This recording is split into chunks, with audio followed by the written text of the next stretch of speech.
Hello friends, जैसे कि हम लोग मूल अधिकार फंडामेंटल राइट्स कंप्लीट कर रहे हैं, जो भाग 3 में 12 से 35 तक पढ़ना है।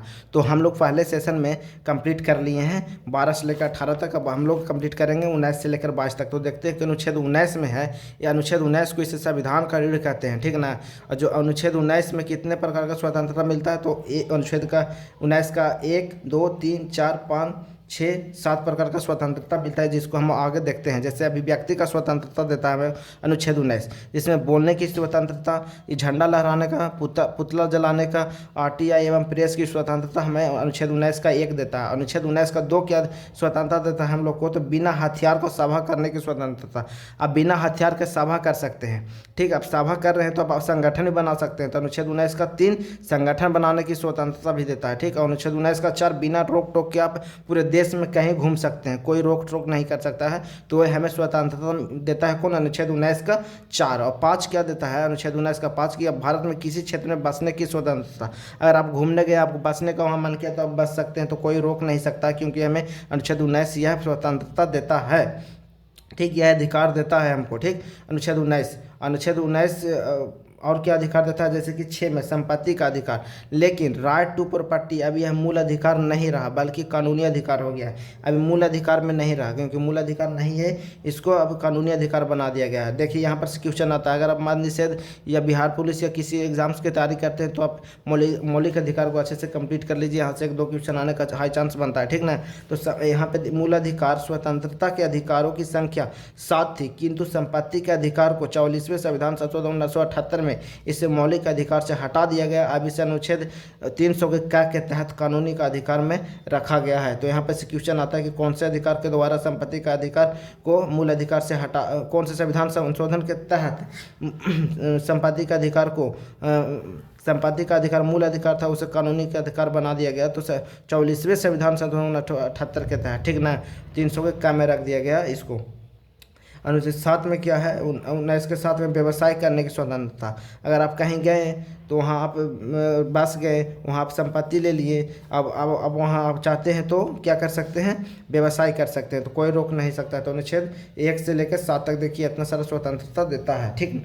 तो हम लोग अनुच्छेद 20 देखते हैं, इसमें 3 प्रकार की स्वतंत्रता है, ठीक। इसमें 3 प्रकार की स्वतंत्रता दी गई है अनुच्छेद 20 में। एक गलती के लिए एक ही सज़ा मिलेगा आपको, सज़ा उस समय के कानून के आधार पर दी जाएगी, न कि पहले की या बाद के कानून के आधार पर दी जाएगी।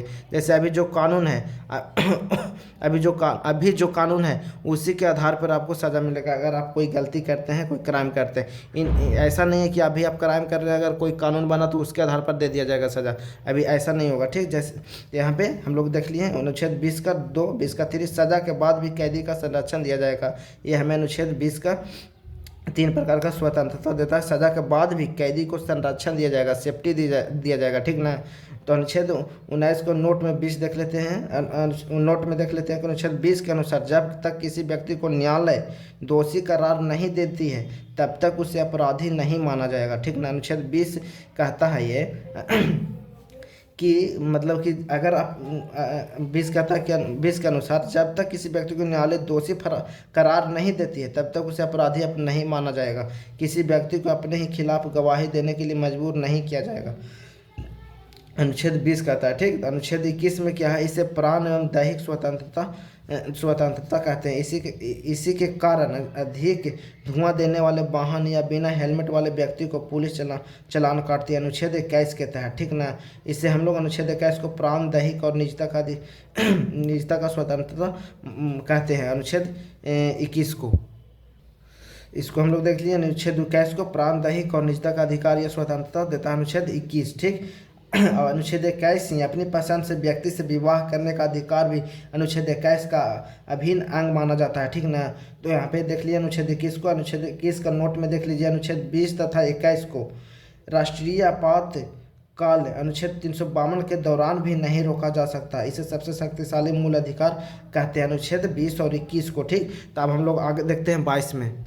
अनुच्छेद 21 के क्या में देखते हैं, अनुच्छेद 21 के क्या में, इसमें 6 से 14 वर्ष के बच्चों को निःशुल्क प्राथमिक शिक्षा का अधिकार है, अनुच्छेद 21 के क्या में, ठीक ना। इसमें 6 से 14 वर्ष के बच्चे को निःशुल्क शिक्षा का अधिकार है। इसमें 86वां संविधान संशोधन द्वारा 2002 में जोड़ा गया है, जो 1 अप्रैल 2010 को लागू है। यहाँ से पूछता है क्वेश्चन आता है अनुच्छेद 22 में, इसमें 3 प्रकार की स्वतंत्रता है जो गिरफ्तारी से संरक्षण करता है। ठीक ना, अनुच्छेद 22 में 3 प्रकार की स्वतंत्रता है जो गिरफ्तारी से रक्षा करता है या संरक्षण करता है। जैसे व्यक्ति को गिरफ्तार करने से पहले कारण बताना होता है। ठीक ना, अगर कोई व्यक्ति को गिरफ्तार कर रहा है पुलिस तो उसको कारण बताना पड़ेगा, जिसको वारंट कहते हैं। ठीक, वारंट 24 घंटे के अंदर उसे न्यायालय में सशरीर प्रस्तुत करना होता है। 24 घंटे के अगर वो व्यक्ति को गिरफ्तार किए तो 24 घंटे के अंदर सशरीर प्रस्तुत करना होगा न्यायालय में। गिरफ्तार व्यक्ति को अपने पसंद का वकील रखने का अधिकार भी अनुच्छेद 22 देता है।